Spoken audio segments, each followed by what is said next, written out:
Sobre a organização do trabalho hoje pela manhã, né? Tratamos sobre o tema de forma mais generalista. E agora, nessa mesa da tarde, a gente vai ter dois professores da área do direito do trabalho para estar aprofundando com a gente sobre essas novas mudanças das relações de trabalho, né, e seus impactos aí no âmbito do direito e de toda a nossa sociabilidade e o nosso modo de lidar com o trabalho e com o consumo, né, de certa forma também. Eu sou o David, professor do Instituto Federal de Minas Gerais, campus Belo das Neves, e hoje essa mesa estou como mediador, né, e teremos como convidados a professora Cíntia Lessa da Costa, ela é professora adjunta da Faculdade de Direito daqui da UFJF, Governador Valadares, mestre em Direito do Trabalho pela PUC, Minas, e doutora em Direito pela Universidade Federal de Minas Gerais. Teremos também o professor Gustavo Severiano, que é professor adjunto do Departamento de Direito do Trabalho, Introdução e Estudo de Direito na UFMG, doutor em Direito do Trabalho pela USP e também mestre em Direito do Trabalho pela mesma instituição. Agradeço a presença de todos. Bom, estamos com a sala cheia aqui. Eu vou passar a palavra para a professora Cíntia começar a sua exposição. Obrigado. Muito obrigada. Primeiramente, eu gostaria de agradecer o convite na pessoa do professor Henrique. É sempre muito bom falar para a nossa comunidade, né? E falar sobre um tema que ultimamente tem sido objeto de tanta discussão, é especialmente interessante para a gente.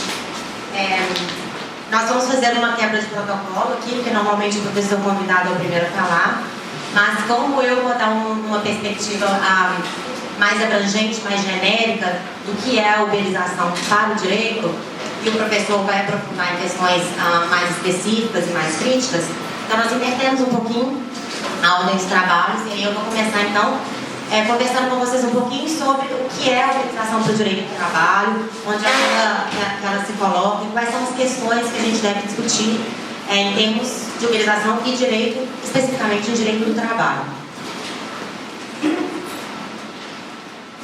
Bom, como o nosso público não é exclusivo, né, de alunos do direito, acho que é interessante a gente conversar um pouquinho sobre quando é que o direito do trabalho se aplica a alguma situação. O direito do trabalho se aplica a alguma situação quando você encontra uma relação jurídica, né, uma relação de trabalho, em que estão presentes 5 elementos, chamados elementos práticos jurídicos da relação de emprego. Esses elementos são a pessoalidade, isso significa que a pessoa que presta trabalho pelo menos em primeira análise, insubstituível, ou seja, ela não pode mandar a avó dela trabalhar no lugar dela, o irmão, o tio, tem que ser ela, quem foi contratado é ela, é um contrato de caráter pessoal. Em segundo lugar, deve se tratar de pessoa física, então você não pode contratar uma pessoa com uma chamada PJ, né, para exercer aquele trabalho, ainda que essa PJ seja um ser humano. Se você contratar uma PJ, em princípio, não está configurada em relação de emprego, ou seja, não se aplica o direito do trabalho. Outro elemento para se aplicar o direito do trabalho à relação é a onerosidade. A onerosidade é o intuito oneroso da relação, ou seja, a pessoa que presta trabalho, ela está prestando trabalho porque ela quer uma contraprestação, que a gente usualmente chama de salário. O contrário disso seria, por exemplo, o trabalho voluntário, né? O quarto chamado elemento prático jurídico é a não eventualidade. A gente configura, a não eventualidade é um pouquinho mais complicada de se configurar. Nas aulas normalmente a gente passa um bom tempo explicando o que é não eventualidade, porque significa explicar o não ser, né? Não ser alguma coisa. Mas em linhas gerais a não eventualidade significa que aquele trabalho é prestado com alguma frequência razoável e previsível. E por fim, a subordinação. A subordinação é uma cláusula do contrato de trabalho, segundo a qual o trabalhador se compromete com o empregador de obedecer às suas ordens. A subordinação, especificamente, é um dos elementos mais relevantes para a configuração da relação de emprego no mundo inteiro. No mundo inteiro, quando a gente vai discutir se determinada forma de trabalho é empregada ou é autônoma, o primeiro elemento para o qual a gente olha é a subordinação. E a subordinação tem vários níveis. Você pode ser subordinado, mas fazer sua própria jornada. Nesse sentido, a subordinação seria, por exemplo, como realizar o trabalho, ou o tipo de trabalho que deve ser realizado, ou tipo de obra que você deve entregar, enfim. Ou ela pode ser bem explícita, como de modo geral a gente tem, da pessoa que chega às 8, bate ponto, cumpre todas as ordens, bate ponto para o almoço, bate ponto para sair de casa, enfim. Então a subordinação ela varia de uma situação bastante clara para algumas que beiram uma zona cinzenta. Considerando esses 5 elementos, eu gostaria que vocês dessem uma olhadinha no caso da Joana e me dissessem se é o caso da Joana, aplica-se o direito do trabalho. A Joana é uma enfermeira e ela se cadastrou no aplicativo que conecta profissionais a famílias que precisam do seu serviço como destinatários finais, ou seja, consumidores. O serviço prestado é de cuidados a doentes na residência de pessoa ou família. Para se cadastrar, a Joana passou por uma entrevista e recebeu um treinamento da startup que desenvolveu o web. O objetivo do treinamento era familiarizar a Joana com o funcionamento do aplicativo, informá-la sobre como seria avaliada subordinação, valor e forma de recebimento do seu pagamento, onerosidade, valor cobrado do cliente, descontar 25% de taxa de gerenciamento do aplicativo em favor da startup, possibilidade de bônus pagos pela startup e forma de tratamento dos clientes ou família. Joana poderia trabalhar como quisesse, mas como precisava muito da renda e a disponibilidade contava pontos para receber bônus da empresa, Joana se conectava de 2 a 6 vezes por semana. O direito do trabalho é aplicável a Joana?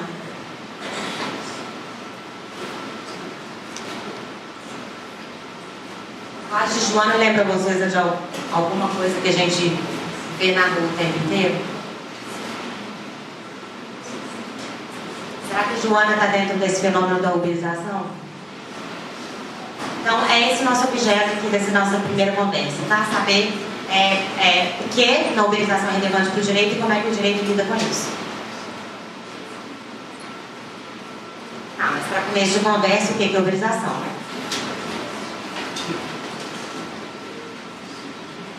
Bom, para a gestão da produção, a uberização normalmente é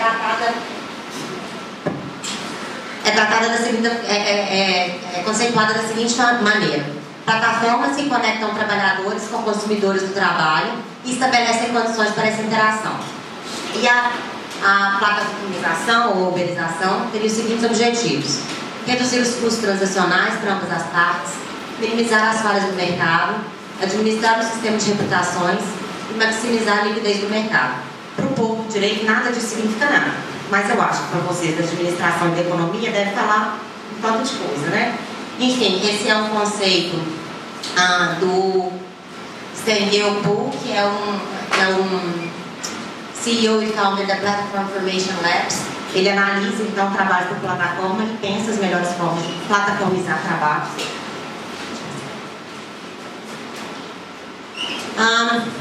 Para o grande capital, uberização é isso.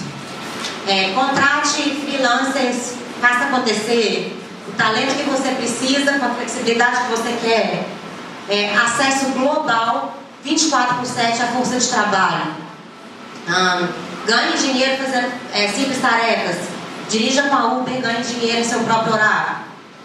Super legal, né? Nessa perspectiva, a gente fica com uma sensação assim: poxa, uberização é democracia. Tudo que eu falei ali pareceu lindo, né? Flexibilidade, talento, do yourself, tudo lindo. E é mesmo, porque agora você tem a possibilidade de ser motorista e de usar motorista ao mesmo tempo. Uberização também é liberdade, né? Para o grande capital. Veja, você pode trabalhar de pijama em qualquer país sem nem sair da Bahia. E você não precisa nem ter o mesmo emprego para o resto da sua vida. Olha que maravilha, você não está preso ao mesmo emprego para o resto da sua vida. Você pode ter começado a sua vida como, por exemplo, um engenheiro do MIT, e aí você ficou num período de desemprego, o que você fez? Você foi traduzir, dar aula de inglês online, você foi entregar comida, você foi trabalhar de faxineiro. É o caso, por exemplo, do meu irmão. Bom, meu irmão não fez engenharia na MIT, mas meu irmão fez economia na UFMG, e aí logo que ele se formou, ele ficou um período desempregado. E aí, como ele falava mandarim, alemão, espanhol, enfim, ele começou a dirigir Uber e a trabalhar para uma plataforma traduzindo textos. tudo que ele queria, né? Com a formação dele de economia e falando todas essas línguas. Quer dizer, ele pode ser tudo o que ele quiser, inclusive faxineiro e entregador. É muita liberdade. É ou não é?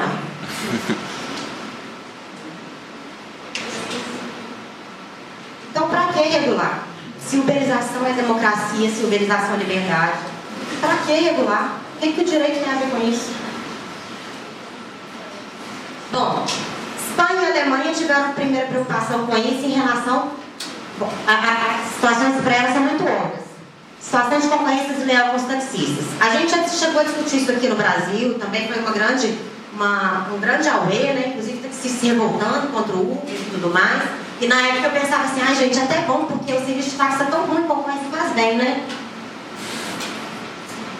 Nos países escandinavos, a preocupação vem por dois motivos. Preocupação para o direito, o interesse da uberização para o direito vem por dois motivos. Evasão de impostos, evasão fiscal. 2, violação das regras de prestação de serviço público. Porque, como você sabe, os países escandinavos eles são super reguladores de tudo que acontece dentro do Estado. Então, essas foram as duas grandes preocupações para eles. Para o direito do trabalho, a preocupação é outra. Se é empregado, se não é, o que acontece. Mas o que é uberização para o direito? A gente viu o que é uberização para o mercado, a gente viu o que é uberização para o pessoal do sistema de produção, para os liberais, mas o que é uberização para o direito? A OIT conceitua a uberização, a OIT é a Organização Internacional do Trabalho, tá, gente? Ela conceitua a uberização de duas formas, dois tipos. É o trabalho por plataformas, que são plataformas web-based, também chamado de trabalho por crowdwork, geralmente prestado para empresas. Exemplo, a Amazon Mechanical Turk, que é uma das primeiras plataformas que a gente tem, a Clickworkers e o Juntovoo. Além disso, uma outra forma de uberização ou plataformização é o trabalho por apps de captação e distribuição locais, também chamado de trabalho on demand, geralmente prestado a pessoas físicas. É o caso, por exemplo, da Uber e da Rapid. E o direito do trabalho, o que ele tem a ver com isso? Onde é que ele entra? Então, porque a gente acabou de ver dois conceitos para a Organização Internacional do Trabalho do que é a uberização. Que diferença que esse novo tipo de trabalho gera no mundo do trabalho e para o direito do trabalho? Esse é um aspecto que o professor Gustavo vai se aprofundar, imagino, em razão do objeto de pesquisa dele, então não vou me aprofundar, mas só para dar uma pincelada para vocês. A gente criou o direito do trabalho, né, no século XIX, com a Revolução Industrial, enfim, e a gente criou o direito do trabalho para uma sociedade industrial.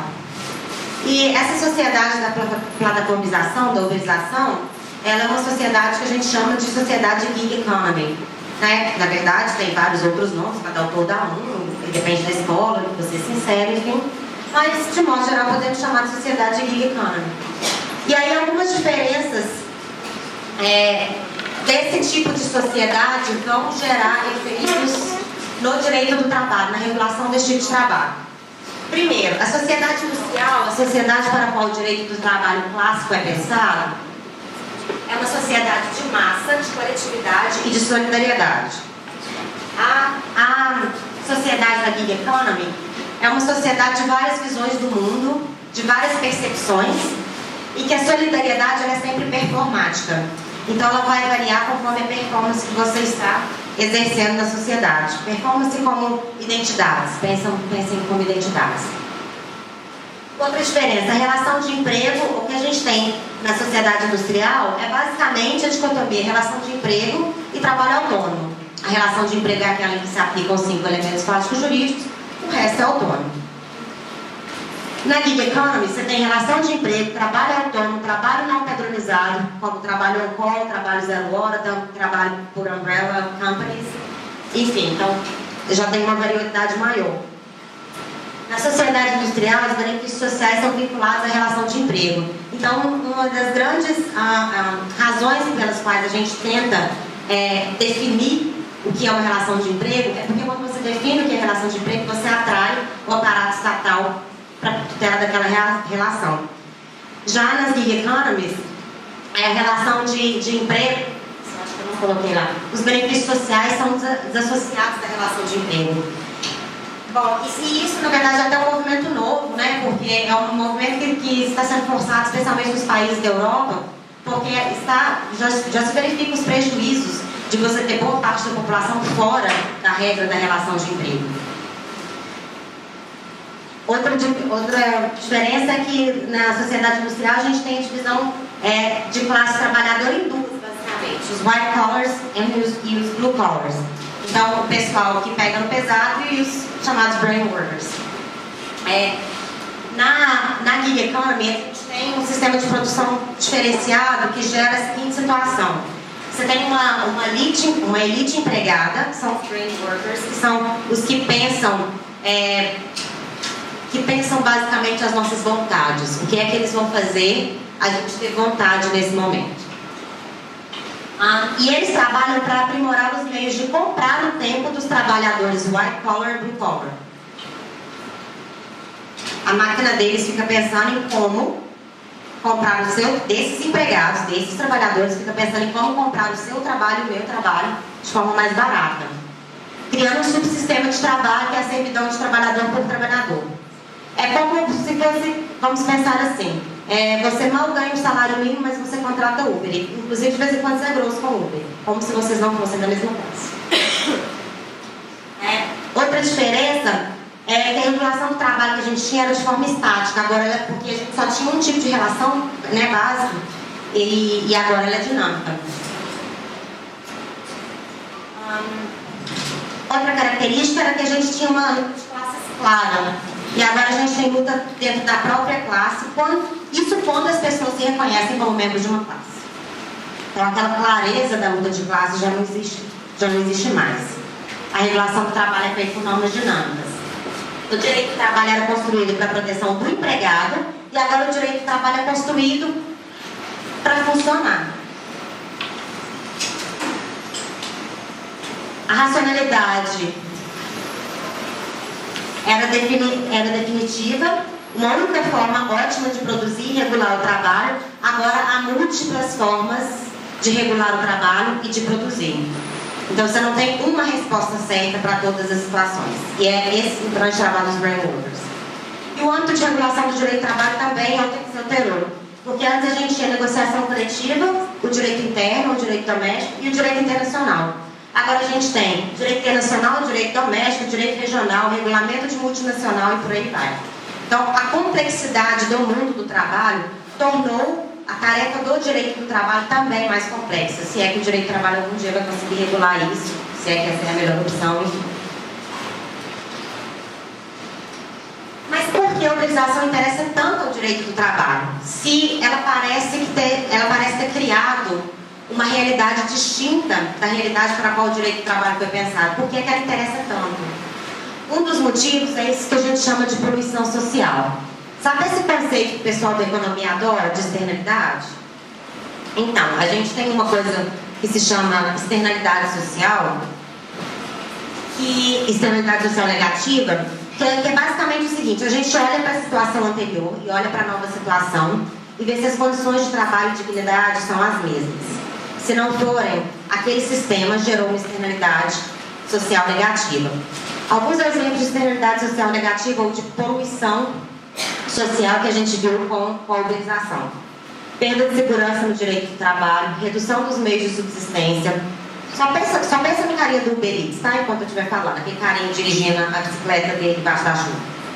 Redução dos meios de subsistência, aumento dos riscos de saúde do trabalhador, perda do controle sobre a própria rotina de trabalho, jornadas, dias de trabalho, enfim, afinal ele é trabalhador com folga, né? Redução dos benefícios de seguridade social, redução das oportunidades de capacitação. Quem é que capacita o Uber Eats? O cara, quando vira Uber Eats, a chance de ter uma capacitação para ele sair da vida de Uber Eats é pouco. Redução dos direitos de representação e de negociação coletiva, porque você está sempre em uma profissão. Você não é mais nada. Agora vamos ver aqui os exemplos disso que eles fizeram. Eu peguei duas ofertas, uma da Craigslist, não sei se dá para clicar ou não. Se não dá, eu explico para vocês. ver se eu estou inventando, né? Porque às vezes eu estou também. Às vezes eu estou viajando. Olha essa oportunidade de trabalho maravilhosa da Craigslist. Se você aceitar esse job ou esse gig, você vai traduzir título de filme pornô para 1 a 5 centavos por título.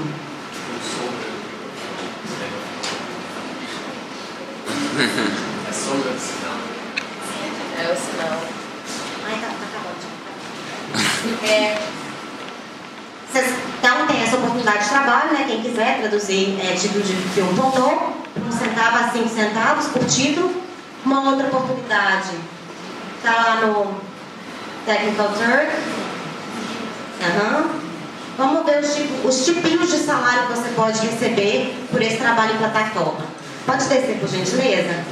Olha lá, 0,01 centavo, lá embaixo tem uns de 5 centavos. Então, quer dizer, trabalha quem não falta, só não trabalha quem não quer.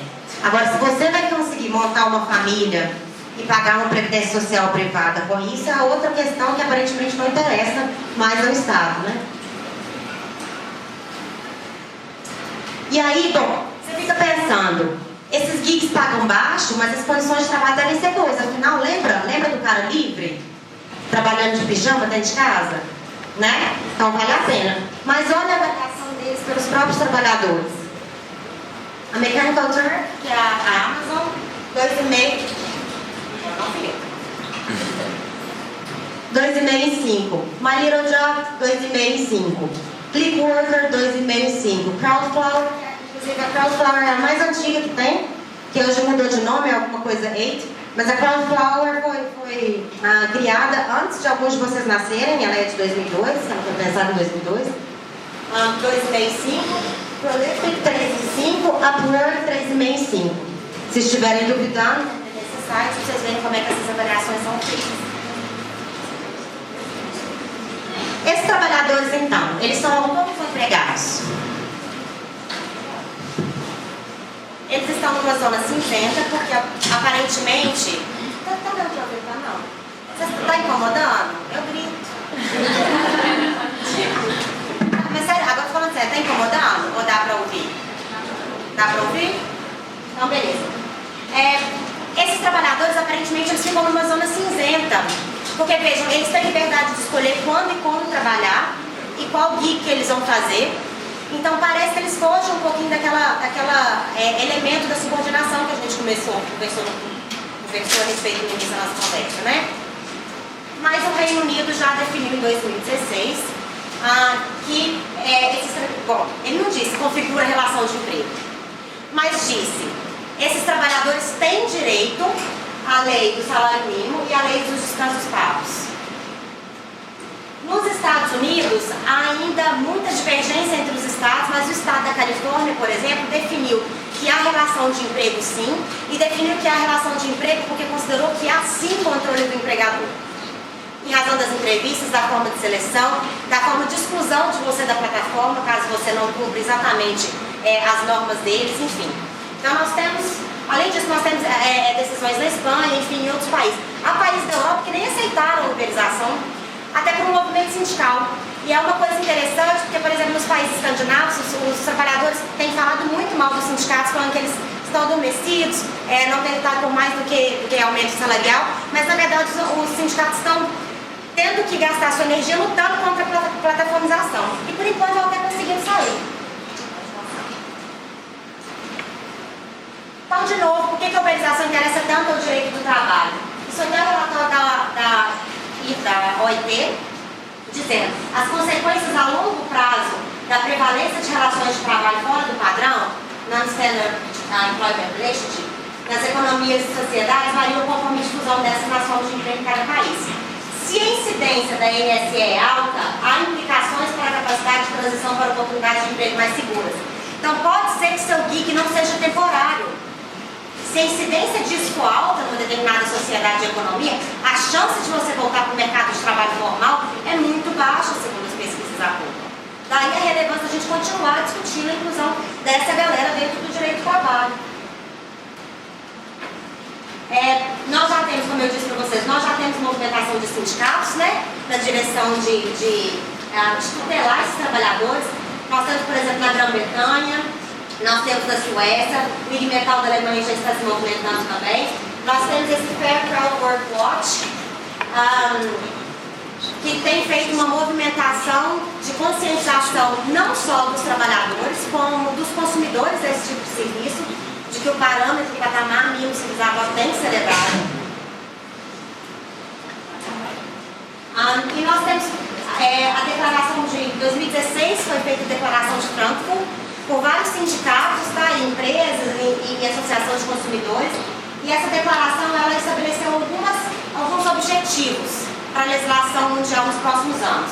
Garantir que as empresas de plataforma cumpram as leis, objetivo, garantir o cumprimento de lei, em vez de usar a tecnologia para contorná-las, ou seja, para fraudá-las. Tornar claro o status de empregado ou autônomo para sair dessa zona cinzenta e saber quem pode ser sindicalizado, a quem sabe se o direito de trabalho ou não. Garantir que os trabalhadores não autônomos tenham direito de negociação coletiva, ou seja, representação sindical. Garantir que tanto empregados quanto autônomos tenham garantido o rendimento mínimo, chamado salário mínimo, que falam aqui no Brasil. Que o Brasil é o único que tem? Não. Isso aqui é negociação em Frankfurt, feita na Europa. Aliás, essa declaração de Frankfurt é entre União Europeia e Estados Unidos, tá? Então, os Estados Unidos está envolvido nessa história de mínimo também.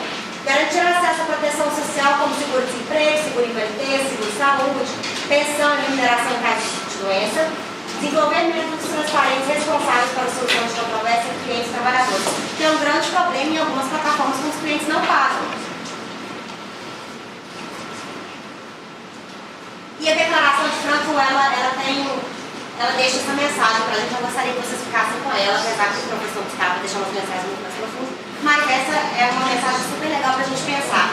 No contexto da globalização, digitalização, flexibilização do trabalho crescente, desigualdade da renda nos países e crescente polarização política na Europa e nos Estados Unidos, trabalho justo e socialmente sustentável e participação real dos trabalhadores na formação das condições de trabalho são mais importantes do que nunca. Para que nossas sociedades democráticas se mantenham democráticas, os trabalhadores devem poder influenciar democraticamente a gestão do trabalho. A digitalização não precisa contribuir para o aumento da desigualdade, da renda e da política polarizada. Contra o risco de feudalismo digital, operadores de plataforma, trabalhadores, organizações de trabalhadores, clientes, pesquisadores e reguladores devem trabalhar juntos para levar a democracia a esses novos locais de trabalho digitais. Isso é a declaração feita pela União Europeia e pelos Estados Unidos na declaração de Frankfurt.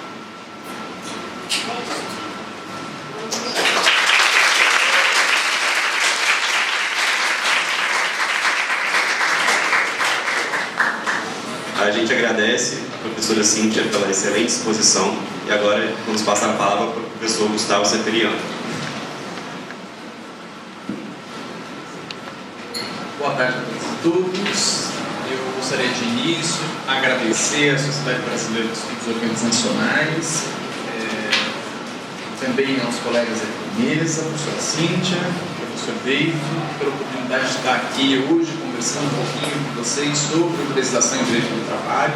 Esse agradecimento, sobretudo, se coloca pelo cuidado, pela atenção, pelo afeto dispensados pela organização do evento, que, sobretudo nos tempos de hoje, devem ser tão valorizados, né, no que é essa impessoalidade, essa frieza no trato que a academia, em larga medida, proporciona. A gente recebeu orientações, dicas sobre a cidade, presentinho, adorei a caneca. Então, eu queria agradecer muito essa oportunidade de poder estar aqui com vocês. Antes de iniciar minha fala, como me é comum em espaços públicos, em atividades em que eu tenho essa oportunidade de me colocar um pouco mais devagar, aulas, palestras, outras atividades, eu gostaria de fazer alguns registros de memória. E esses registros de memória sempre remetem, nessas minhas construções de discurso, à data que hoje aqui a gente, em alguma medida, confabula, a gente pensa, a gente critica, a gente debate. E o 22 de novembro, ele poderia estar remetendo aqui ao nascimento de Leon Hirschman, em 1937, para mim, o maior documentarista que a gente já teve no nosso país, tão sensível ao mundo do trabalho, seja com as suas obras ligadas ao sindicalismo do ABC, seja ligadas aos campos do trabalho. poderiam estar relacionados a 1966, quando a gente teve o lançamento da Miséria do Movimento Estudantil, que é uma obra fundante do que foi a afirmação da Internacional Situações, que impulsionou um grande movimento, um processo social de caráter revolucionário em 1968, sobretudo nos países centrais da Europa, mas também nas terras dependentes e periféricas.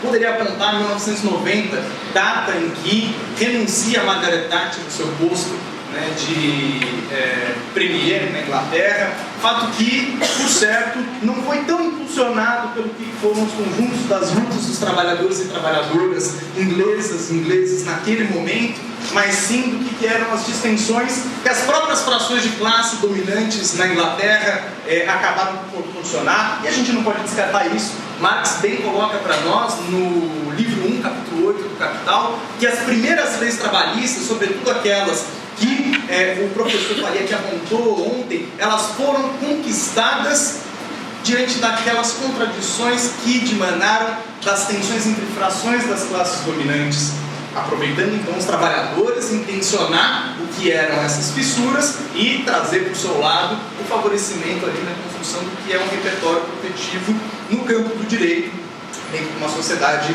burguesa nascente. Mas não quero falar nada disso com uma profundidade, eu quero trazer à memória um fato de suma importância ocorrido há 109 anos atrás. Nesse mesmo dia 22 de novembro, o Brasil era palco do início da Revolta da Chivalra. E a insurreição, não só dos trabalhadores e trabalhadoras, mas sobretudo da negritude brasileira, deve ser uma mensagem alvissareira nesse momento, para que a gente possa ter em conta que, mesmo naqueles espaços em que não parece poder brotar nada, mesmo naqueles espaços em que a dominância dos trabalhadores e trabalhadoras se coloca de forma mais assintosa, voraz, pode brotar algo de importante.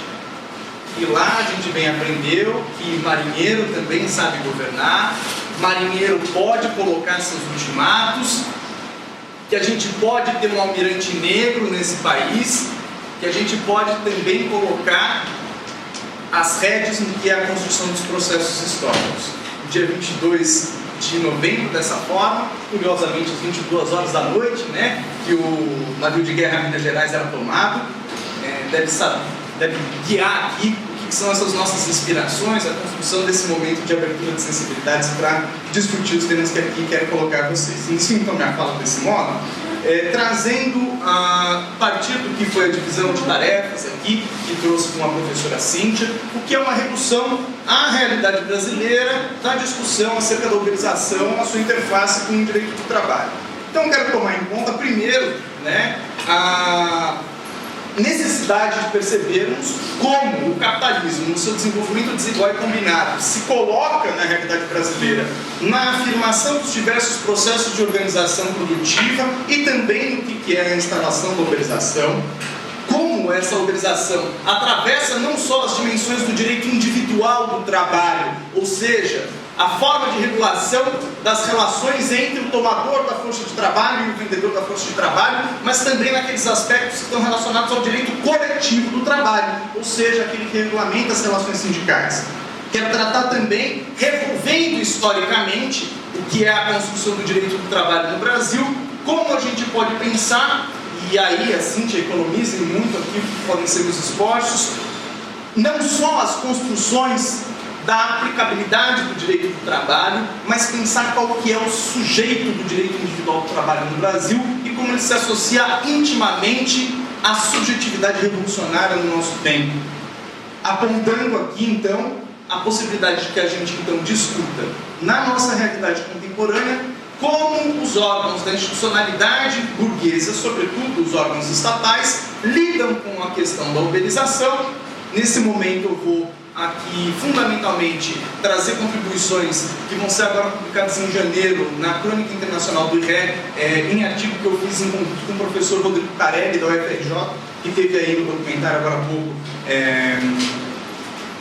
exposto, E, por fim, pensar quais que são as potencialidades de que a gente possa utilizar o direito do trabalho desde uma perspectiva prática, né? Reconhecendo que o direito do trabalho tem seus limites, o direito do trabalho é fruto da sociedade do capital, o direito do trabalho é funcional à lógica de exploração da força de trabalho e acumulação capitalista, mas, como tudo que é social, é permeado de profundas contradições, e essas contradições podem ser politicamente exploradas. Muito bem. A primeira das questões, né, que eu mencionei, que passa por essa dimensão do desenvolvimento e desembarque do capitalismo, se associa a termos em conta que o desenvolver do direito do trabalho no Brasil ele é relativamente tardio quando comparado com o desenvolvimento do direito do trabalho mundo afora. Isso porque a forma como o trabalho é explorado naquilo que a gente convencionou historicamente chamar de Brasil se operacionaliza hegemonicamente a partir da lógica do assalariamento também tardiamente. A gente experimentou no Brasil um período em que a hegemonia da lógica de exploração do trabalho, sobretudo funcionalizada para a acumulação primitiva de capitais, ela se deu fundamentalmente pela exploração de sujeitos e sujeitas coisificados depois do seu sequestro do continente africano e sua trazida para a nossa realidade. Muito embora a gente tivesse sujeitos que eles fossem livres na nossa sociedade, Maria Silva de Melo Franco não nos deixa esquecer, que nós tivéssemos também um proto-assalariamento na realidade brasileira naquele momento, hegemonicamente o que a gente tinha era a exploração da força de trabalho escravizada.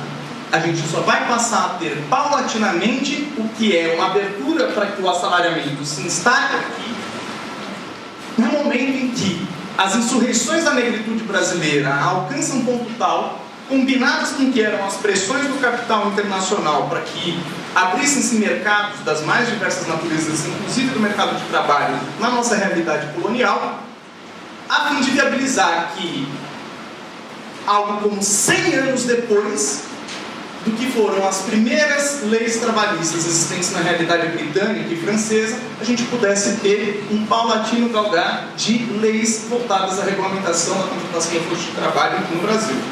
Elas que não vieram da pena magnânima de Getúlio Vargas, mas sim foram fruto de processos de lutas sociais profundos, que inclusive são tributários das próprias lutas historicamente assentadas pela negritude escravizada no nosso país.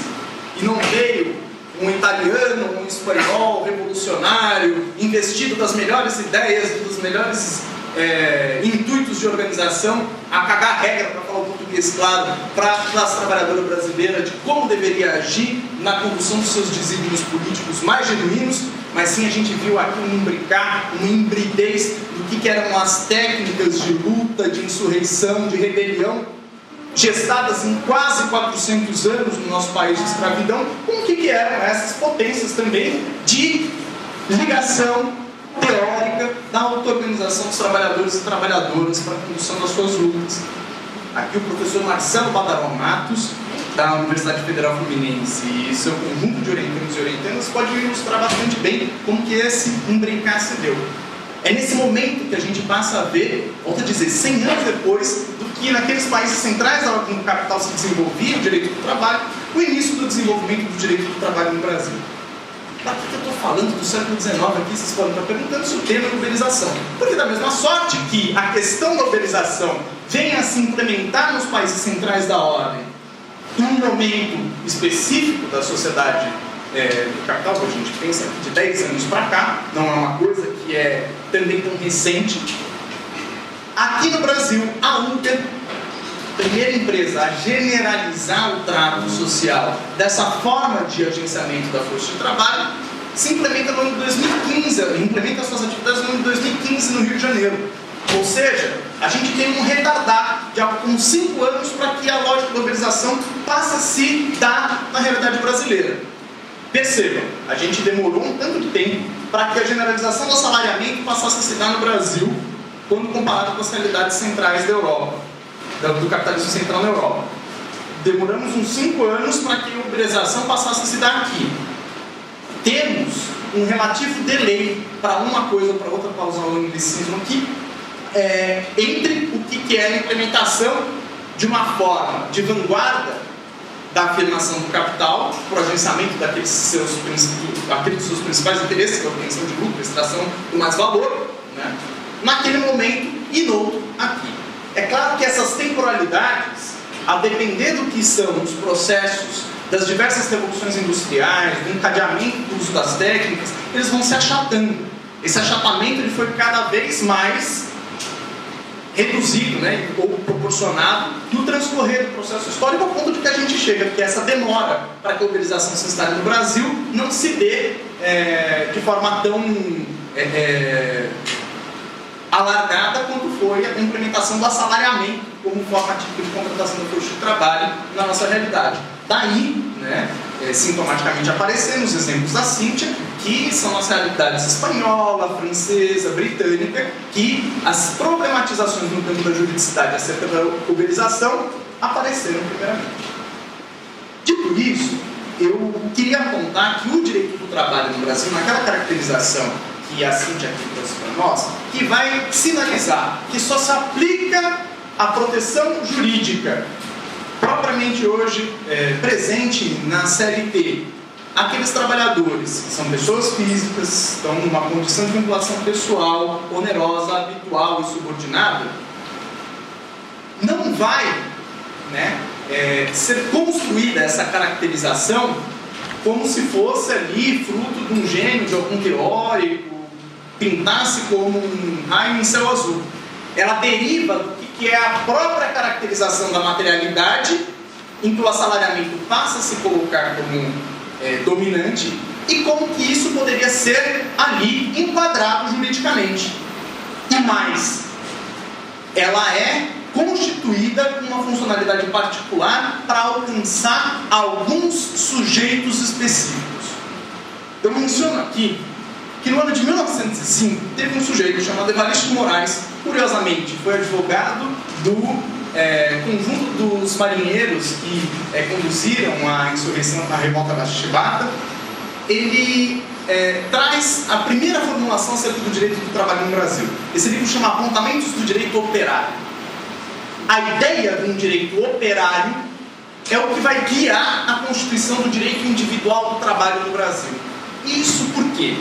Porque o direito do trabalho no Brasil, e eu não vou dizer mundo afora, vou dizer no Brasil, ele é aplicado por excelência, desde a sua constituição mais bem assentada, apenas ao contingente operário. E o que eu quero dizer com isso? Eu quero dizer que o direito do trabalho se aplica a todos os trabalhadores e trabalhadoras? Não. Eu quero dizer que o direito do trabalho se aplica a todos os proletários e proletárias? Não. Eu digo que aplica-se apenas aos operários e operárias. E aqui uma distinção técnica que me parece ser relevante para pensar isso, inclusive ligando-se ao que são as subjetividades revolucionárias, remete à compreensão de que, pelo menos penso eu e posso ser aqui contestado sem o menor dúvida, existem diversas classes trabalhadoras. Existem diversas classes sociais em que seus sujeitos componentes necessitam trabalhar para poder ter meios de reprodução da sua vida social. A gente pode caracterizar, por exemplo, aqui o conjunto do campesinato como uma classe trabalhadora, o proletariado como uma classe trabalhadora, até mesmo os setores médios da sociedade como classes trabalhadoras. Não vivem de renda. Os servidores públicos podem compor ali um extrato específico das classes trabalhadoras que não são propriamente proletarizados. Então a gente tem um rol que ele é amplo, dependendo de cada realidade sociohistórica, do que seriam essas classes trabalhadoras tidas no plural. Uma dessas classes trabalhadoras é a classe do proletariado. Ah, nossa, você vem com essa verborragia marxista, antiquada, coisa de dinossauro, ninguém mais fala em proletário, agora a gente fala de ou colaborador, né? A gente fala colaborador, não tem mais esse trem de proletário. Proletariado se caracteriza enquanto uma classe social composta por sujeitos e sujeitas que estão subsumidos à lógica de exploração marcada por um traço, uma forma social específica que é o assalariamento. O sujeito é assalariado, ele é proletário. Se ele vende a sua força de trabalho voltada a uma perspectiva de exploração, E aqui eu não estou qualificando moralmente absolutamente nada, estou tomando o termo dentro da sua acepção econômica. Se o sujeito ali proporciona com a venda da sua força de trabalho a extração do mais valor, esse sujeito é um proletário. Eu, enquanto servidor público da Universidade Federal de Minas Gerais, sou proletário? Sou ou não sou? Não. Uai, a UFMG me explora? A UFMG, ela... A UFMG ou a RAPS pode me estrangular, pode me coagir a produzir que nem um tarado, mas a UFMG, enquanto autarquia pública federal, não extrai mais valor, não produz nada. Eu não estou produzindo. Quando eu trabalhava lá na Campos Sales, na Faculdades Integradas Campos Sales, eu era um agente produtivo, eu produzia aula. E era isso que eu tinha que fazer, produzir aula, receber salário e eu estava sendo explorado. A minha lógica era do assalariamento, um fito exclusivo da obtenção do lucro. Vamos pensar no professor Faria ontem aqui falando que a ética burguesa é a obtenção de lucro, é aquilo que o agente do capital mais quer, obter lucro. A universidade não quer obter lucro. Então eu sou trabalhador. Se eu deixar de trabalhar, se o bolso me exonerar amanhã, por conta do que eu estou falando, ou porque eu tenho militância em partido político, ou seja lá por que caramba for, eu não tenho como viver. Eu não tenho poupança, não tenho renda, não tenho nada. Eu dependo da venda da minha força de trabalho, mas eu não sou propriamente proletário. Logo, o direito do trabalho tem uma dupla caracterização como ligada ao proletariado. Primeiro, fruto da luta do proletariado, o conjunto dos assalariados e assalariadas na sua tensão frente à lógica de exploração capitalista, nas mais diversas realidades sociohistóricas, com as suas mais diversas particularidades, com as suas mais diversas afirmações temporais. E mais, volta-se ao que é a aplicação a esses proletários e proletárias. Logo, em princípio, o direito do trabalho deveria ser aplicado, na sua acepção individual, a todo trabalhador ou trabalhadora que se assalaria. E assim foi também no Brasil a construção do direito do trabalho. E diante do que também é o desenvolvimento desigual e combinado do capitalismo no Brasil, a gente guarda uma particularidade específica do desenvolvimento do assalariamento por aqui, que ele, curiosamente, ao revés do que a tendência geral exposta na realidade europeia, passa a ser gestado no campo. São os trabalhadores do campo que são os primeiros a se assalariar, a receber por meio de contrato uma contraprestação pela venda da sua força de trabalho com o fito de obtenção de lucro daquele que era o tomador da força de trabalho. Não foram os trabalhadores urbanos. O processo de urbanização no Brasil é também tardio. A gente vai começar a ver as primeiras insurreições, rebeliões nos espaços urbanos na década de 1910, depois da revolta chibata que eu mencionei aqui hoje. Antes disso eram episódicas, temos algumas greves, temos algumas rebeliões, remete até o momento que precede a abolição formal da escravatura, né? Mas, né, isso daí aparece de uma forma ali, volto a dizer, episódica. Tem que ainda não é meia hora, né, 40 minutos, faltam 10 minutos.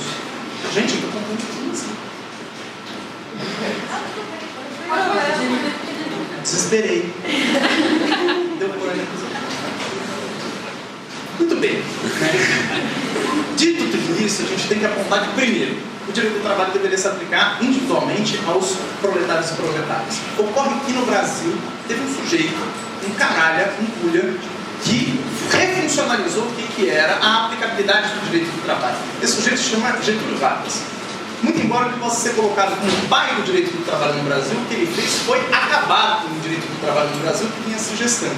Isso por dois canais. O primeiro deles, que está relacionado àquilo que é o mais intuitivo, que todo mundo fica batendo, Paulo Guedes, Rogério Marinho, falando que a CLT é fascista e tal, e que é fascista mesmo, que é a forma de organização sindical no Brasil, que muito embora todo mundo fique batendo nesse espantalho, nunca nenhum sujeito decidiu alterar isso de forma brutal, tal qual deveria ser, proporcionando a liberdade sindical no Brasil. E de outra banda, a questão da subjetividade daqueles destinatários do direito individual do trabalho. Uma luta de proletários, voltando o direito do trabalho aos proletários. Só que quando a gente vai ter ali a conformação de a quem se aplica o direito do trabalho, destitui-se o que são os trabalhadores do campo. aqueles que são os primeiros a se assalariar e os primeiros a lutar pela construção do direito do trabalho. A gente tem então um direito que ele é eminentemente operário, direcionado ao operariado industrial e urbano do país, que é funcional para um processo de redirecionamento da lógica de acumulação de capitais que passa a ser direcionado, que é um processo muito mais voltado à produção no campo para a produção industrial urbana. Né? A gente tem uma inflexão nesse momento pós-revolução de 1930, não tem a menor dúvida disso. Isso daí é funcionalizado pelos árabes. Muito bem. A gente destitui então esses trabalhadores do campo que só vão poder, né, ter o que é a aplicação do seu direito do trabalho depois de muitas lutas, sobretudo conduzidas no curso da década de 1950, né, com o fomento das ligas camponesas, com a construção dos seus primeiros sindicatos ilegais dos trabalhadores do campo, porque a questão da organização sindical só era proporcionada também aos trabalhadores urbanos, levando a, em 1963, nas vésperas do golpe empresarial militar, a gente ter a aplicabilidade do direito do trabalho individual aos trabalhadores assalariados e assalariadas do campo, os proletários e proletárias do campo. Logo, a gente tem a inflexão do direito do trabalho, que deixa de ser um direito operário para passar a ser um direito proletário. E aí aqui eu vou trazer o salto, o pulo do gato, o salto do tigre, para falar do Walter Benjamin, para sinalizar como que a gente pode olhar para a uberização quando eu trato dessa questão. Se em alguma medida a gente pensa na aplicação do direito do trabalho já hoje, direcionada aos proletários e proletárias, pelo menos desde 1963 no nosso país, poderíamos caracterizar um trabalhador ou trabalhadora da Uber como proletário ou proletária? Muito aqui a gente já despontou, a título de discussão, se esses sujeitos seriam detentores das unidades de produção, seriam ali empreendedores, se seriam trabalhadores autônomos. Me parece por uma questão que ela foge até mesmo do que é uma discussão mais tacanha, de ordem técnica, que é caracterizadora do direito do trabalho no Brasil, que ela vai servir de munição aos setores do empresariado e do império agindo aqui no Brasil para não ver a aplicação do direito do trabalho, uma massa de trabalhadores e trabalhadoras que hoje beira quase 6 milhões de pessoas cadastradas nesses aplicativos de agenciamento de força de trabalho, a impossibilidade de que ali se aplique. A discussão, em primeiro momento, tangenciava o aspecto que a Cíntia aqui bem trabalhou, da habitualidade. O trabalho não é habitual, o sujeito trabalha como bem quer, então aquilo ali não pode ser considerado, né? Ele tem, inclusive, o agir volutivo, tem vontade para trabalhar quando bem entende. Não pode se aplicar o direito do trabalho. Acontece que a contra-reforma trabalhista, instituída com a Lei 3.467 de 2017, logo depois do golpe pelo Temer, ela traz uma nova figura de contratação, que é o trabalho intermitente, que justamente vira de ponta cabeça esse Paranauê todo, que faz tombar um desses pilares constitutivos da relação empregatícia clássica aqui no Brasil. Emprego, tomemos aqui, como essa relação de trabalho própria, em que o explorador capitalista e o proletário estabelecem individualmente, para fins de quê? Para fins de possibilitar uma maior flexibilidade de interesses do que é a administração do capital no proporcionar dos seus gastos com uma força de trabalho. O contrato intermitente, muito bem vocês sabem, é aquilo que apareceu aqui no vídeo tempos atrás com o caso do árbitro de futebol. O sujeito recebe um comunicado, ali mediado pelo aplicativo, mas pode ser por celular, pode ser pelo bip, por pager, por e-mail, por sinal de fumaça, por qualquer coisa, em que ele vai poder manifestar o que é o seu interesse em trabalhar em uma demanda particularizada, por tempo determinado, por um dia, 2 jornadas ou o que for. Ele tem um tempo específico para poder dar a resposta dele, assim como o árbitro ali do aplicativo tinha.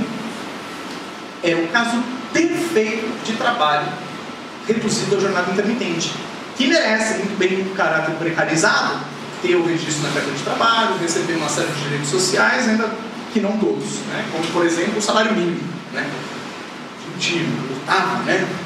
E o Marx anuncia, né, a importância da gente lutar para a redução da jornada de trabalho como a porta de entrada no reino da liberdade, a gente romper com o reino da necessidade e passar a gozar do reino da liberdade para utilizar essa figuração que é marxiana, mas foi recentemente resgatada pelo Michel Ovy e pelo Olivier Besancenot. Agora a gente está lutando para ter uma jornada mínima, o sujeito poder ser salário mínimo dentro das condições de precarização tão aberrantes, né?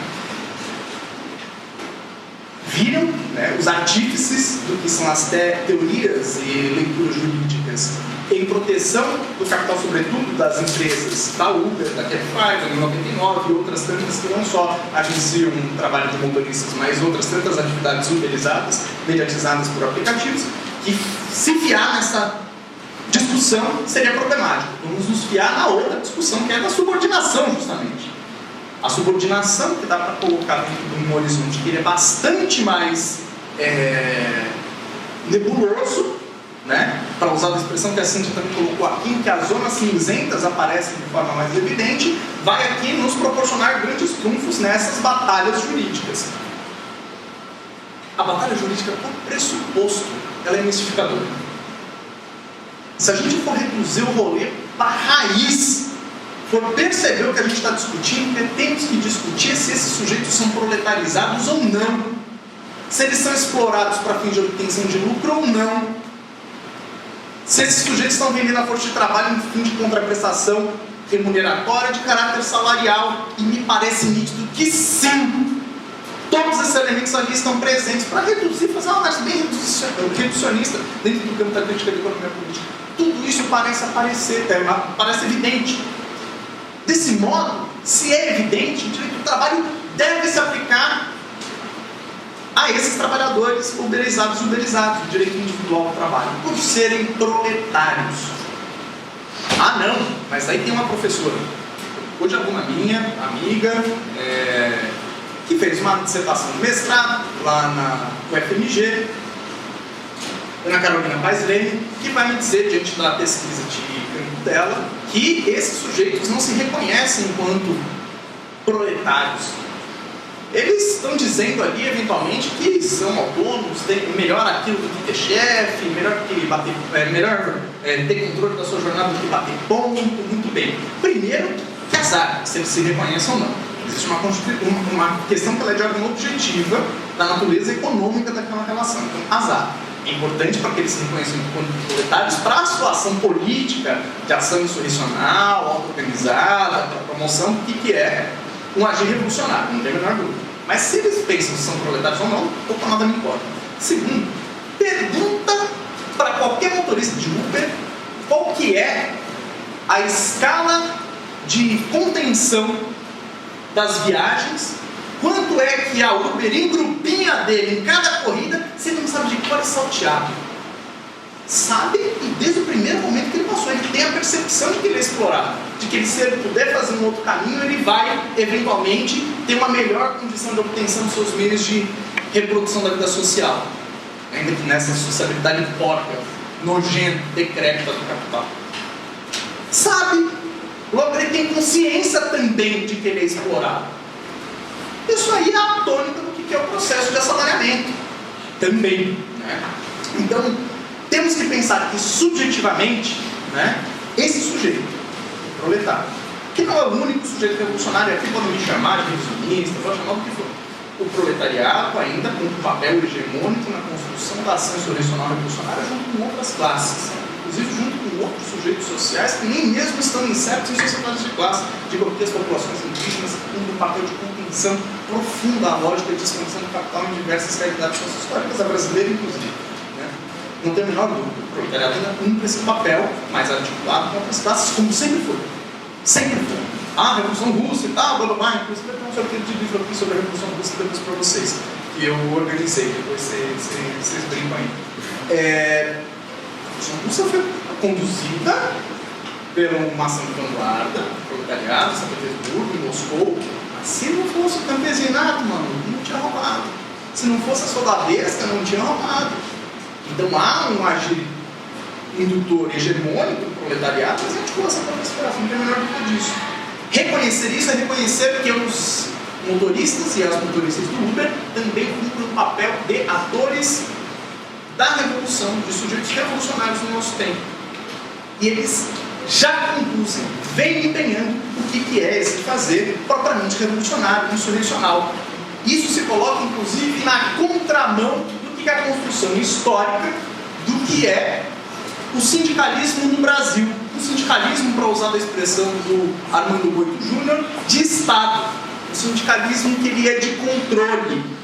Quando a gente toma o sindicalismo dentro da sua percepção legalista.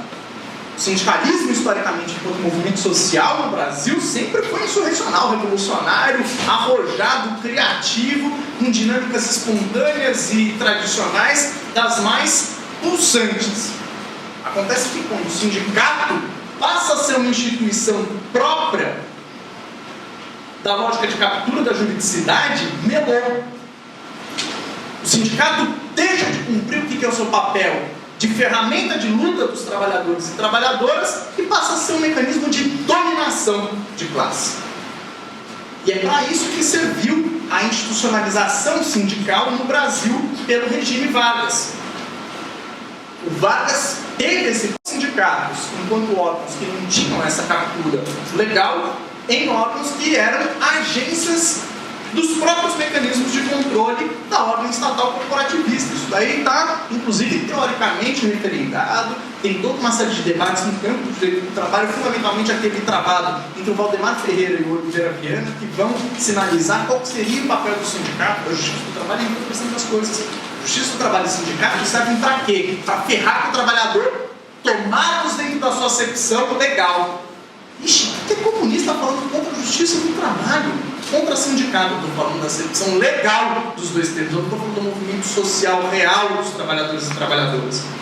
Tomando e consumindo o sindicato de fato e não de direito na sua conformação. E o que os motoristas e as motoristas do Uber vêm conduzindo historicamente, historicamente você está falando aqui de ontem, cara, você está falando um negócio, estou falando da história na sua acepção total. É passado, é presente, é futuro. É construção do processo de luta de classe na nossa sociedade. Eu estou falando aqui da grande greve internacionalmente articulada, 12 das motoristas do Uber, no dia 8 de maio passado. Grande greve. Teve lá em São Paulo 200 pessoas paradas. 200 pessoas paradas em ato. A Uber não teve, e foi o anúncio oficial da Uber, a Uber não teve prejuízo. Não teve porque eles têm escala móvel, que não é de salários, né? Oxalá fosse de salário, a escala móvel de tarifas, que quando diminui a quantidade de pessoas ofertando o serviço, aumenta ali as taxas que são cobradas dos usuários. Então a gente percebe, né, por certo, o que é uma série de indicativos no campo da aparência, marginais, como sendo ali mais mistificadores ainda do que são aquelas tremendas potências políticas que já começam a se verificar nesse momento. E tal qual, seguindo o que foi uma agenda dos condutores de ônibus em Porto Alegre, tal qual foi a lógica implementada pelos garis do Rio de Janeiro em 2014, a gente vê também a articulação dos motoristas e das motoristas de Uber fora da institucionalidade jurídica sindical. Então, varrendo o que é o sindicalismo de Estado burocratizado, controlador, tacanho no que são as suas aspirações, passam esses trabalhadores a se auto-organizar e buscar melhores condições da sua luta. Dito isso, é certo que é mesmo simbólico o momento em que essa articulação grevista vai se dar no nosso país e internacionalmente. A data, 8 de maio, foi o dia em que a Uber abriu seus capitais na Bolsa de Valores estadunidense. Teve o seu IPO. Data em que, pela primeira vez na história desse planeta, uma empresa que dá preju abre seus capitais e tem um monte de otário comprando ação. Com todo perdão de quem é que caiu na conta da Betina e está comprando ação da Uber também. E por que compram as ações? Porque a tática que ela é de guerrilha, que a Uber vem conduzindo para implementar aquilo que não é hegemonia, é monopólio de mercados em uma série de espaços, vem funcionando. Eles estão dando muito ponta de faca nas mais diversas realidades a fim de viabilizar aquela agenda de regulação que eles pretendem. Aqui no Brasil não foi diferente. Tem um livro que ele é bastante interessante de um sujeito chamado Tom Slee, que o nome pode remeter ao que é as questões que estão relacionadas ao mundo do trabalho, mas ele traz ali, chama Uberização, publicado pelo Editora Elefante aqui no Brasil, que, muito embora ele possa remeter aquilo como um ponto de interesse, ele é mais interessante ainda mostrar como que a Uber, o Airbnb, entre outras tantas empresas que agenciam, por meio de plataformas digitais, a contratação de serviços da força de trabalho, vem implementando a sua agenda de regulação. E é uma tática de guerrilha. Os caras vêm começando comendo pela beirada até implementar aquilo que eles pretendem. E aqui no Brasil não foi diferente. Os caras começaram a tensionar nas cidades em que eles se implementaram, e aqui no GV chegou depois do Rio de Janeiro, né? A gente bem sabe. O Rio de Janeiro começou em 2015 a Uber. Aqui tentou, teve treta com motorista de Uber, do táxi do mesmo jeito. Teve treta com quem tinha as permissões para a utilização do táxi, né? Porque não é às vezes o taxista que tem a permissão do táxi, às vezes é o vereador da cidade que tem ali uma centena e meia de permissões para aquilo, né? Então existem agentes também exploradores, né? Que estão ali se sentindo ameaçados diante do que é a construção desse monstro do capital que chega para varrer mesmo, para fazer ali um arrasto do quarteirão. E a Uber vem fazendo isso o tempo todo, comendo pelas beiradas, tensionando, disputando o que eram legislações municipais. O caso de Fortaleza, de São Paulo, Rio de Janeiro foram emblemáticos no trato específico da Uber no Brasil, até a gente ter o referendar por dois caminhos aqui acerca da regulamentação do que é o trato da Uber. Primeiro, por lei 3.640 de 2018, que trouxe a regulamentação apontando que as leis municipais para lidar com a temática não poderiam se furtar o que eram as conformações nacionalmente impostas para o trato da matéria, e mais, aí não poderia falar de direitos trabalhistas, porque o direito trabalhista só pode ser dado por lei federal, não poderia estar lidando com questões que poderiam ali estar restringindo, né, o empreendedorismo desse agente do capital naquele momento, né, e que limitava o que eram os marcos regulatórios propriamente a uma proteção dos usuários da Uber e não jamais dos seus trabalhadores e trabalhadoras. Depois a gente vem, né, com um julgamento agora recente da DPF 449, em que nos votos dos ministros Fux e Barroso aparece toda a sentinela neoliberal no campo teórico econômico. Então de Hayek a Posner, passando pela corja toda, né, que aparece ali como justificadora, né, do fomento à concorrência, do como que devem se desconstituir o que são os privilégios dos detentores mancomunados com o Estado para terem ali as suas carteiras de permissão de táxi.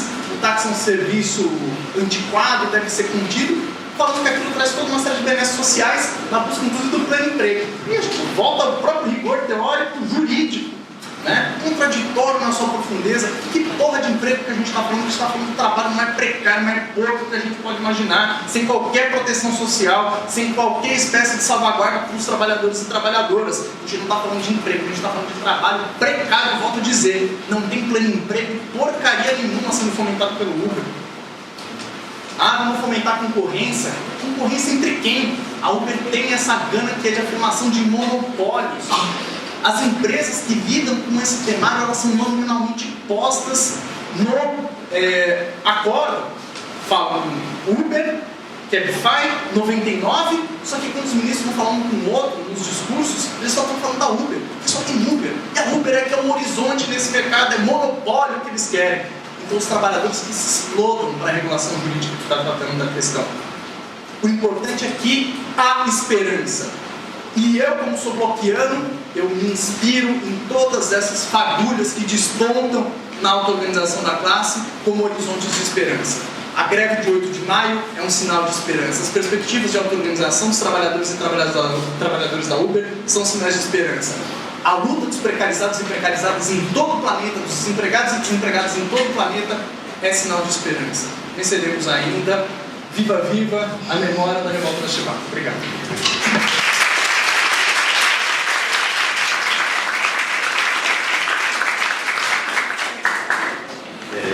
Agradecemos ao professor Gustavo pela excelente exposição. Vou abrir para perguntas, mas enquanto mediador tenho certo privilégio de poder fazer a pergunta primeiro. Bom, porque eu mereci.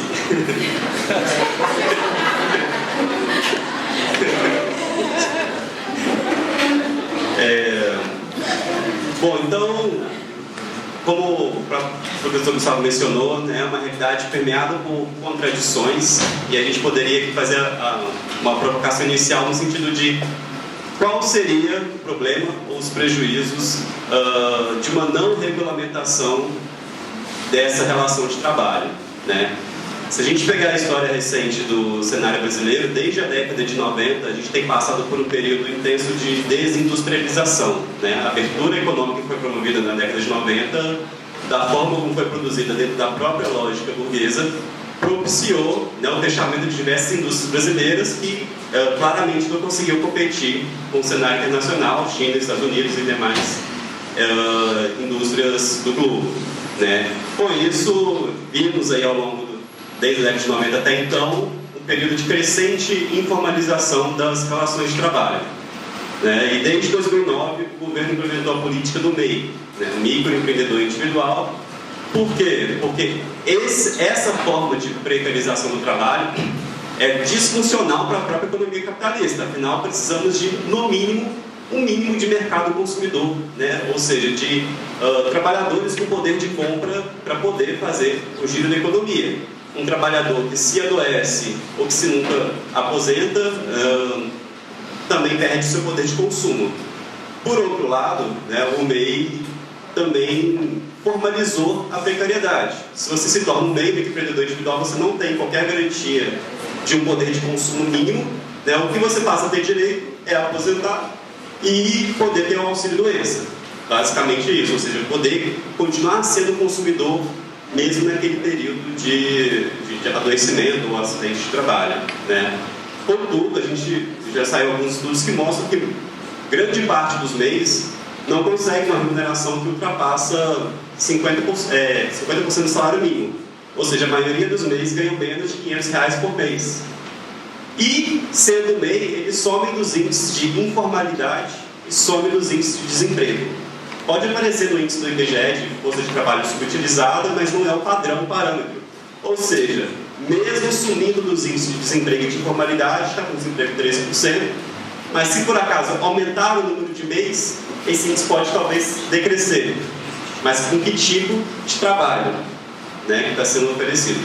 Então fica claro assim, que dentro da própria ética burguesa, a não regulamentação traz diversos problemas para a própria economia, para o próprio giro, para o próprio consumo, para a condição de vida do trabalhador. Precisa de uma remuneração mínima para sobreviver. Então a gente já tem bem claro qual que é o risco da não regulamentação. A pergunta que eu queria deixar para os professores, claro, eu espero que nos dê logo para poder ter espaço, enquanto contradição qual é o risco da regulamentação da força de trabalho utilizada. Porque se a gente está falando de uma contradição, a não regulamentação traz esses problemas. E a regulamentação, quais são os possíveis prejuízos que pode trazer, tal como a regulamentação do MEI tem trazido externalidades. Alguém gostaria de deixar a pergunta, por favor? Só o microfone, espero que funcione.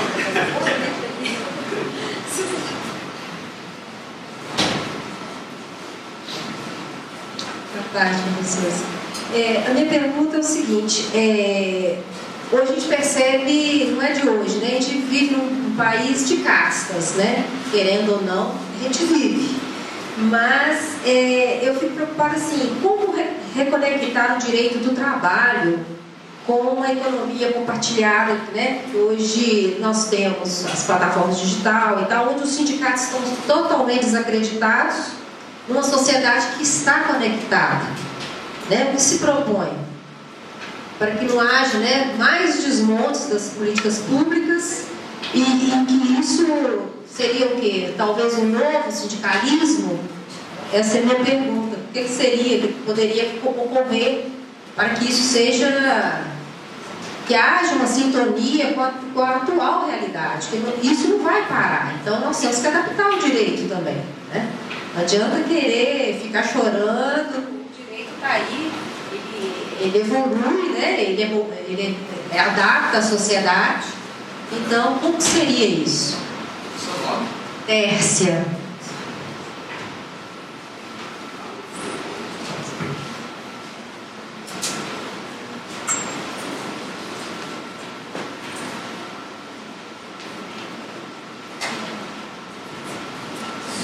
Então, eu já participei de sindicato e inclusive já até na diretoria de um dos sindicatos mais combatidos do Estado e tal, que era os dos telefônicos. E que acontece?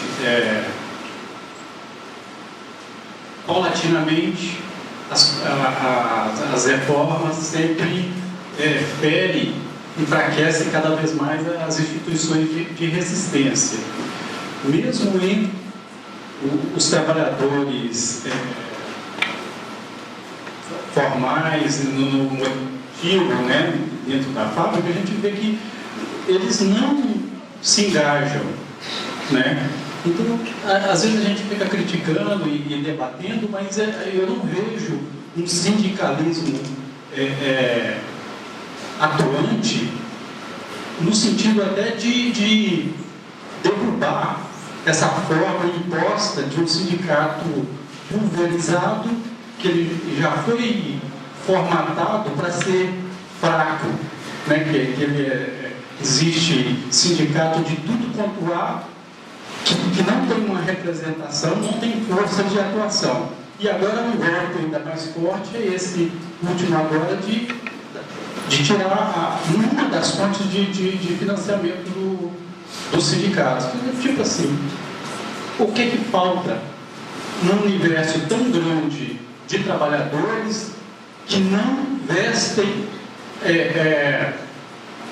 a sua camisa, que não lutam pela sua classe? Porque a gente fala, mas dentre as pessoas que podem sindicalizar, poucos são os que sindicalizam e muito menos os que atuam.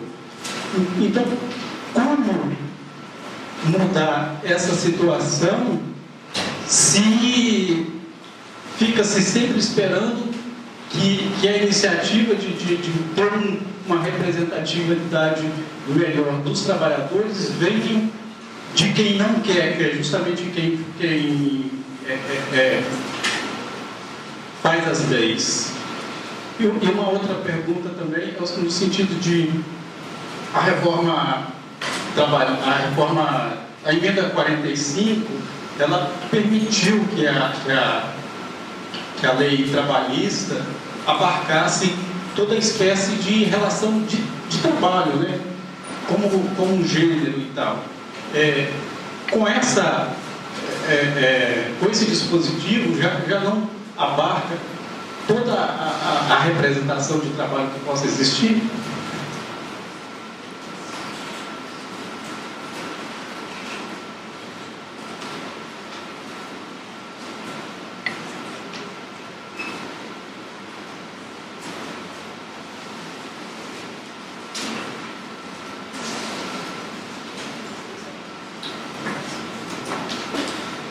Então, eu queria agradecer as perguntas e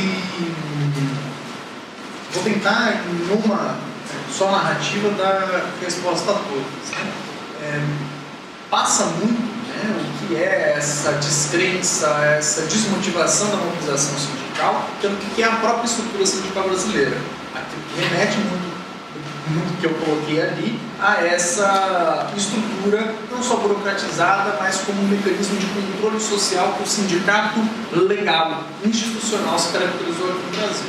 Sindicato enquanto ferramenta de luta, enquanto movimento social pensado no sindicalismo, ele não tem grande descrença. É curioso a gente perceber, tem uma pesquisa da Fundação Perseu Abramo que saiu há um ano e meio atrás, que colocou que o contingente das periferias de São Paulo, populacionais, tinha descrença só não maior dos sindicatos do que tinha de descrença no Estado.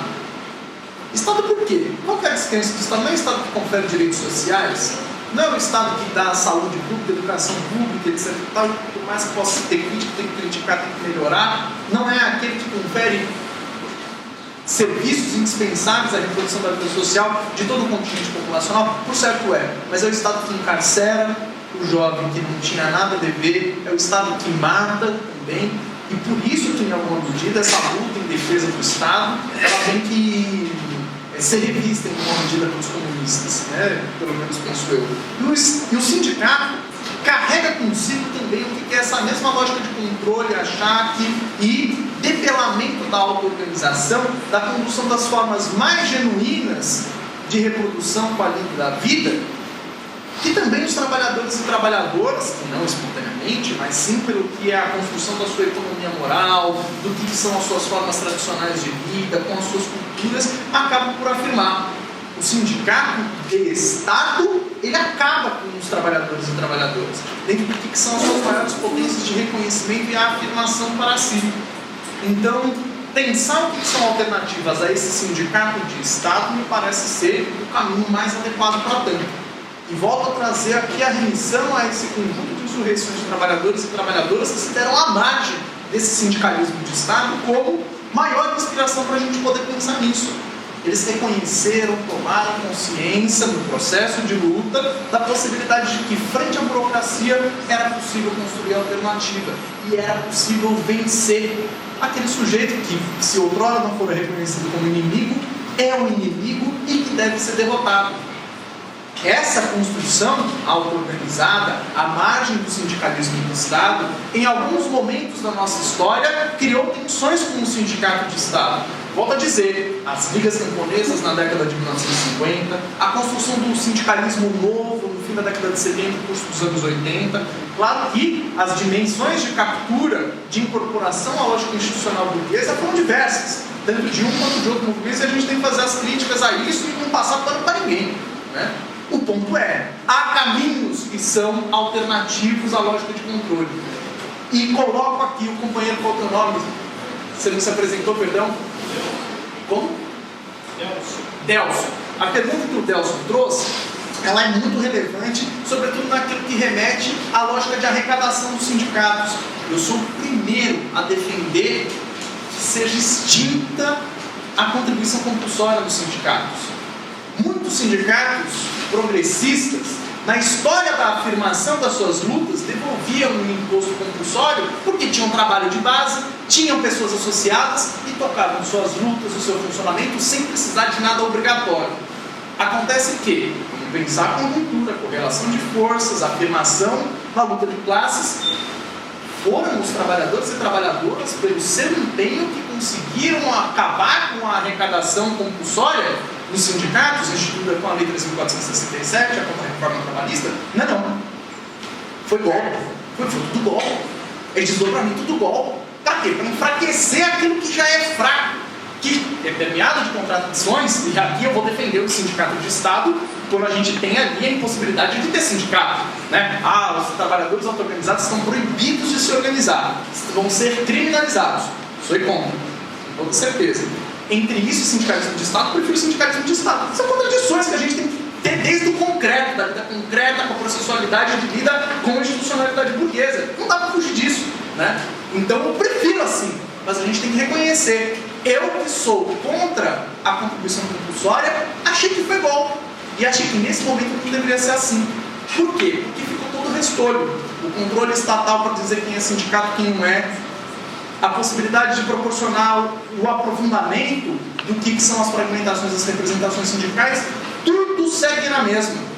Tudo segue na mesma. Não tombou o sindicalismo de Estado por completo. Passou uma rasteira em um dos seus pezinhos. Muito embora a gente saiba que se a gente tem um tripé, a gente bate uma rasteira, o negócio cai, a gente está falando de um construto que é completamente abstrato, completamente fora da materialidade, pelo menos na sua expressão discursiva, que é o direito. Esse rolê nojento que serve pra gente muito pouco. Serve pra gente no quê? Naquilo que é a sua possibilidade de utilização tática, circunstancial, pontual e não de defesa incondicional como forma de organização de uma alternativa à sociabilidade capitalista. E aí eu entro na pergunta que foi trazida aqui pelo David. A regulamentação do Uber, do trabalho no Uber, pode trazer problemas, com toda certeza. Se ela for regulamentada de forma extremamente rebaixada, se ela não for condescendente com o que é o reconhecimento do trato uniforme, protegido, historicamente assentado e conquistado pela luta das classes trabalhadoras e trabalhadores no Brasil, sobretudo do proletariado, regulamentar o Uber, para que daí a gente possa ter ali a obrigação de que o motorista tenha que fazer seguro, tenha que ter balinha no carro, tenha que dizer, por favor, obrigado, quando o sujeito te dá um tapa na orelha. Isso daí não é regulamentar. Regulamentar é conferir direitos sociais. Direitos sociais esses que vão ser ou impulsionados pela luta dos próprios trabalhadores e trabalhadoras da Uber, ou vai ser impulsionado pelo conjunto da luta dos trabalhadores e trabalhadoras, inclusive desse contingente proletário que conquistou o direito do trabalho. Eu falo conjunto porque ele, como servidor público, mesmo não sendo organicamente, não sendo propriamente ou direto e imediatamente reconhecido como proletário, eu tenho ali uma composição orgânica que são os grupos do proletariado. Né? Então passa por isso também. A regulamentação ela é perigosa se ela é rebaixada. Ela é perigosa se ela está aquém do diferenciador que é o componente geral dos proletários e proletárias que devem ser tratados uniformemente dentro desse registro protetivo historicamente conquistado. Daí eu penso o que é o uso tático do direito do trabalho e agradeço a oportunidade de tratar desse último ponto que eu não tinha colocado na minha fala. Usar taticamente o direito do trabalho é não entender o direito do trabalho ou o direito em si como um fim. É pensar o direito enquanto um meio para a ação insurrecional revolucionária. Pensar que o direito do trabalho, em específico, ele deve ser elemento indutor à auto-organização dos trabalhadores e trabalhadoras, deve conferir tempo livre, perspectivas de confiança, de reconsciência, de instrumentação de solidariedade, de auto-reconhecimento. Isso é o fundamental a que o direito do trabalho deve servir. Para quê? Para a gente transpor essa ordem podre. E não para a gente ter uma ordem podre, mas com 13º, com 14º, 15º salário. Ai, nossa, que gostoso, que legal deve ser. Não é legal. Essa ordem social merece ser tombada. E para ontem. O direito do trabalho, se ele é instrumentado conscientemente, assim como o direito, de modo geral, ele tem essa serventia. Mas se a gente pensa enquanto finalidade, vai dar impulso na água que nem deu no novo sindicalismo. E aqui eu fecho minha fala com um exemplo. Em 1988, no dia 5 de outubro, a gente teve prolongação da Constituição. Fuzilamento, exército, acabou a ditadura, o cacete. No momento em que precisa, o exército vem. E aconteceu isso para dar o recado. Vocês ganharam o rolê na Constituição, mas vocês não ganharam nada. E o conjunto dos trabalhadores e trabalhadoras organizados naquele momento, sobretudo na Central Única dos Trabalhadores, não seguiu em luta e se satisfez com o que era uma salvaguarda na textualidade. 3 operários em menos de 21 anos foram assassinados. Quase 4 dezenas foram inutilizados para o trabalho para o resto das suas vidas pelo fuzil do exército. Em 1995, greve dos petroleiros, mesma coisa. Pode fazer greve e tal, mas quando ocupa a refinaria, ocupa espaços estratégicos para a lógica de afirmação do capital, tem exército. Não tem choro nem vela, não tem direito que não seja garantido, salvaguardado, senão pela continuidade da luta política. Texto não nos serve, discurso não nos serve. O que nos serve é o trampolim da afirmação de patamares para construir aquilo que só nos serve, a construção de um mundo novo, de uma sociabilidade não capitalista.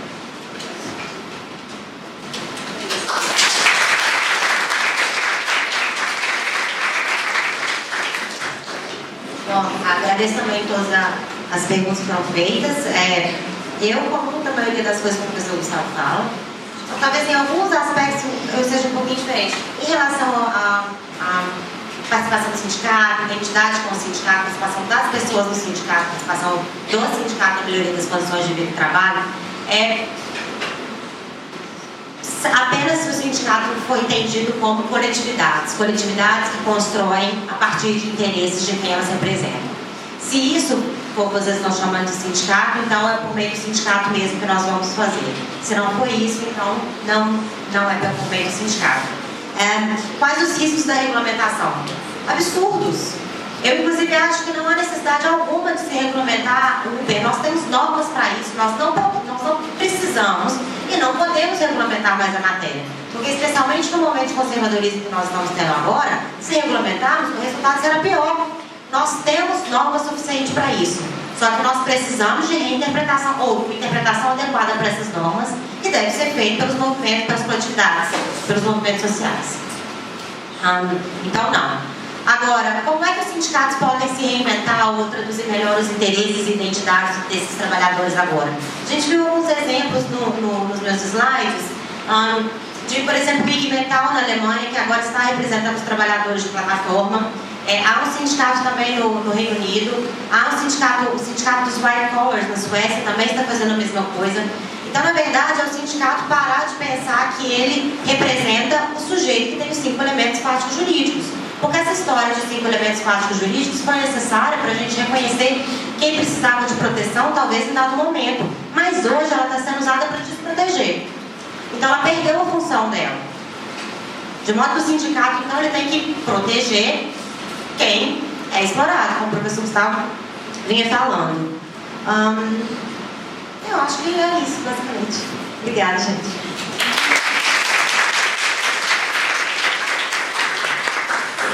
Pessoal, agradecemos a presença de todos. Tem alguns recadinhos.